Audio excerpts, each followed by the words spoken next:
Hello and welcome to Nomios 101 TV. I'm joined here today by Andy Ford from Juniper Apstra. Hi Andy, Hello, thank you for having me.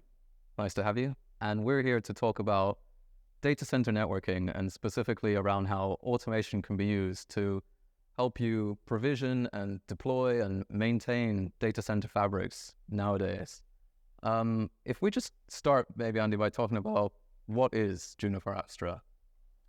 Yeah, so Apstra is essentially a software appliance, and that software appliance is used to design, build, deploy, and operate a data center fabric. And the reason we have these pillars, if you like, design, build, deploy, and operate, is they target different people in an organization who have individually their own problem statements and their challenges within their own vertical, if you like. So if you think about operating a fabric, we need analytics, we need root cause. Think about designing a fabric. You've got to design against a validated design. We want to create we want to create a fabric which is offline, but validated offline fabric. Yep. And being able to design it, build it, deploy it, and operate it all in one tool with all the knowledge in one tool is, in my opinion, a really cool thing to have, right? And that's really the use case for Apstra. Yeah, I mean, I agree. I've used Apstra and I've worked on it with a customer opportunity that we've got.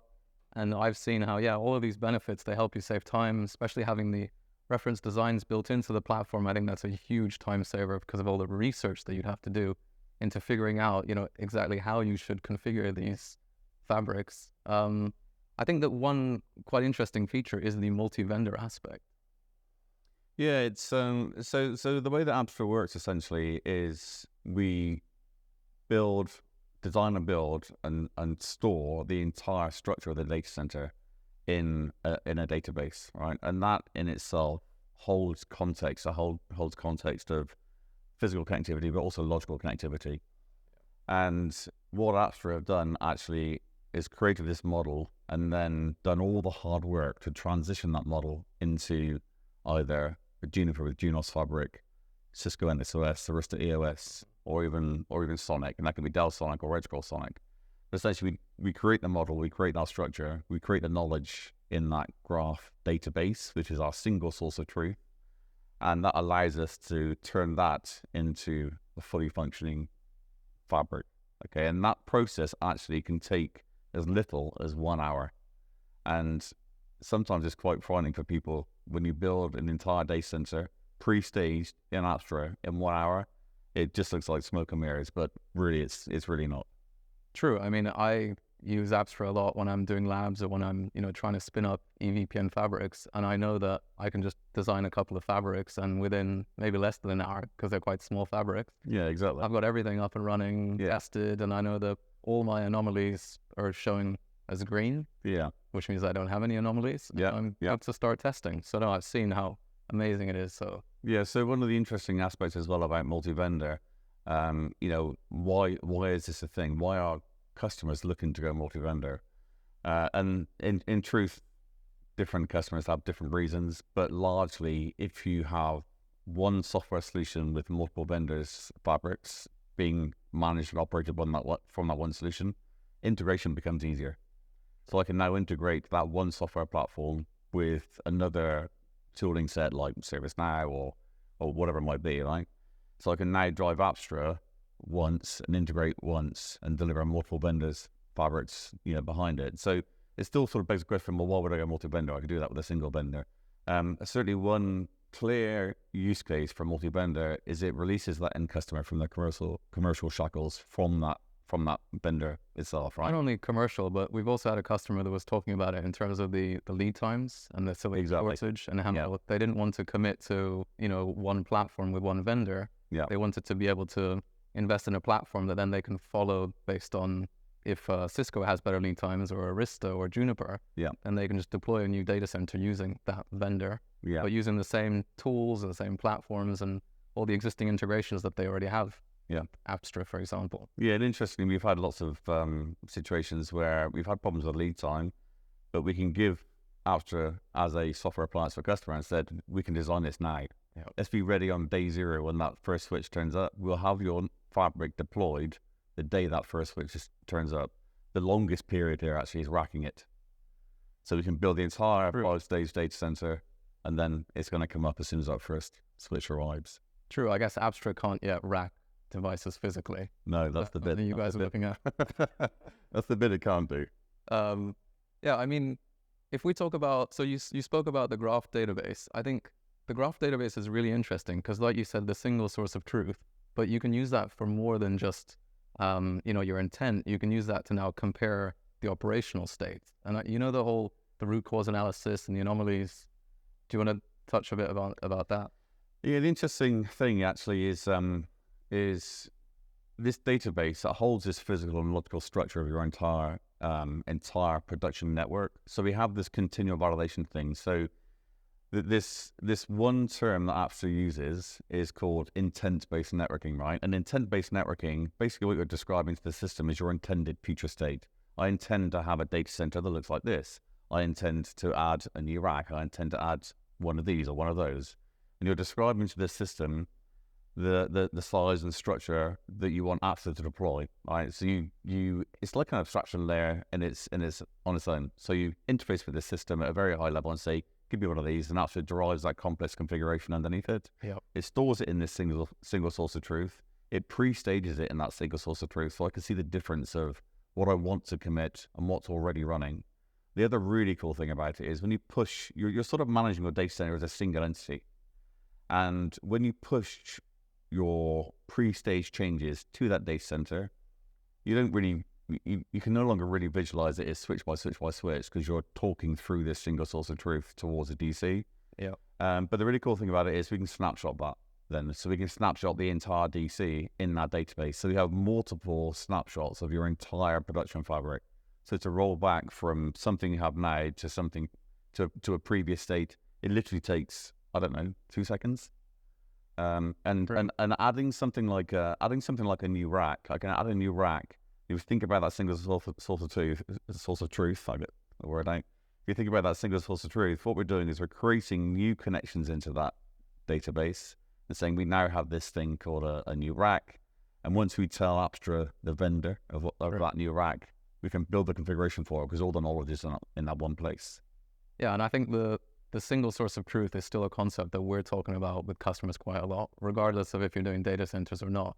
And having that intent, which is off-box, and how by having an off-box intent, then you can start doing things like you said, where you're building configurations or you're comparing configurations or you're doing intent-based analytics or whatever it is you're doing. But having that off-box intent is extremely valuable. Yeah. And I think with Apstra, for example, I know that you can deploy the entire data center, or actually stage the entire data center before you've even decided what vendor you want. And you can start planning for all of these data centers and working with architecture teams and with server teams around what a rack's going to look like, what are the connectivities going to be like, what's the oversubscription ratio. Absolutely, yeah. I think that whole design aspect is really valid, and maybe there isn't really a tool that puts in together that design and architecture as well as being able to then click deploy and operate and maintain it going forward, all in one platform. Yeah, it's really interesting because lots of different customers, depending on what their individual use case is, they have a different set of requirements. So I've been working with a bank and they said, we want to build a hyperconverged infrastructure. I know exactly what my rack looks like. Yeah. So what I want to do is I want to go to Apstra and say, I want a new rack. I want it to be identical to all the other racks. Everything's going to come pre-configured. I want to drop it in and they can just add a rack and it's configured in seconds. Now, another customer might turn around and say, actually, I'm going to do everything day two. And they want just a rack with 2 switches in it or even 1 switch in it. And everything is just going to be an API call into Apstra to provision all those servers, all the virtual networks, everything they need to do as a data operation. So you can interface with Apstra in many different ways, actually. Depends what your use case is.